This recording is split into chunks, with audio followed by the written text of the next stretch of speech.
There's been a lot of quiet conversation recently about the Rolling Stones. Nothing dramatic, no big statements, just plans of a European tour having been shelved, and reports that physically it's becoming harder to commit to long stretches on the road.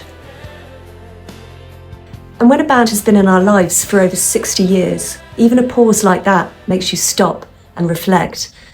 Not to speculate or rush to conclusions, but to look back. Because the story of the Rolling Stones isn't about endings, it's about endurance. Every great band has a beginning that feels almost too ordinary to matter. And for the Rolling Stones, it was a chance meeting on a railway platform in Dartford. Mick Jagger and Keith Richards, two teenagers reconnecting over American blues records. And it was that shared obsession that started everything. Before the swagger, before the mythology, they were simply a blues band.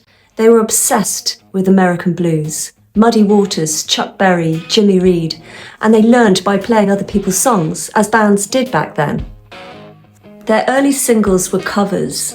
Their early gigs were small.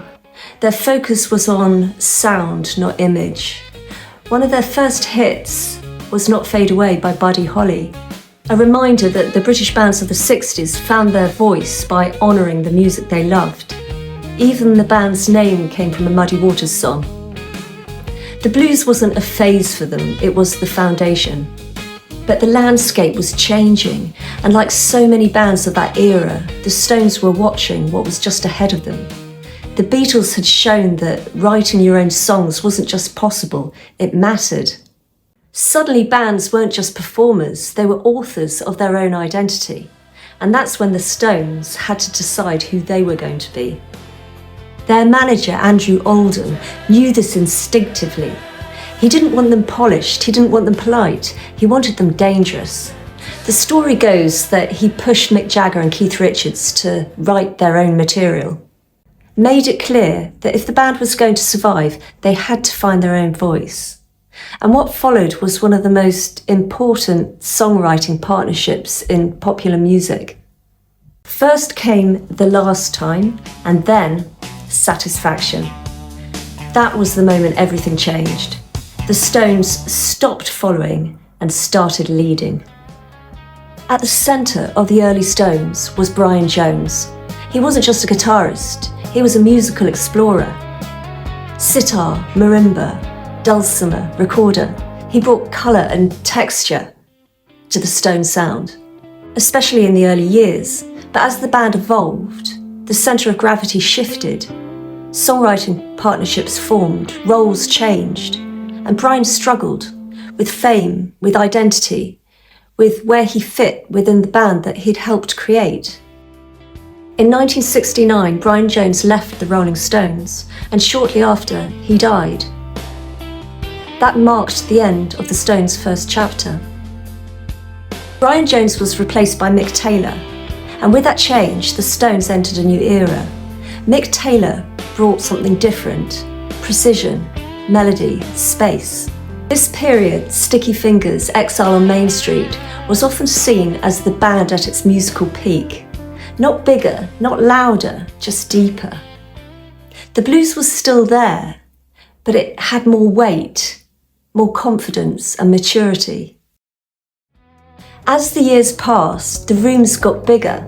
Small clubs became theatres, theatres became arenas, arenas became stadiums. At some point, the Rolling Stones stopped being just a band.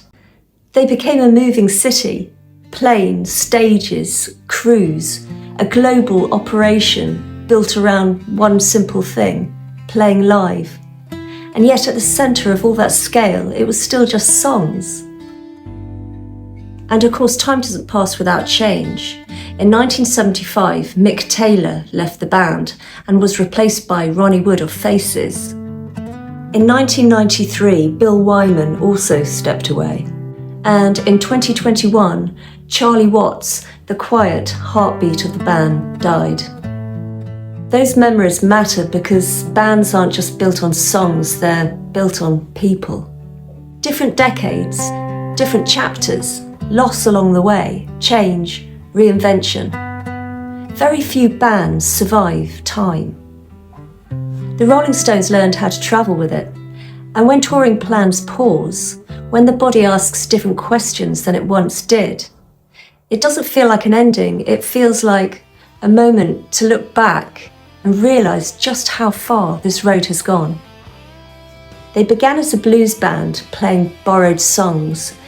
They became a force that shaped modern music.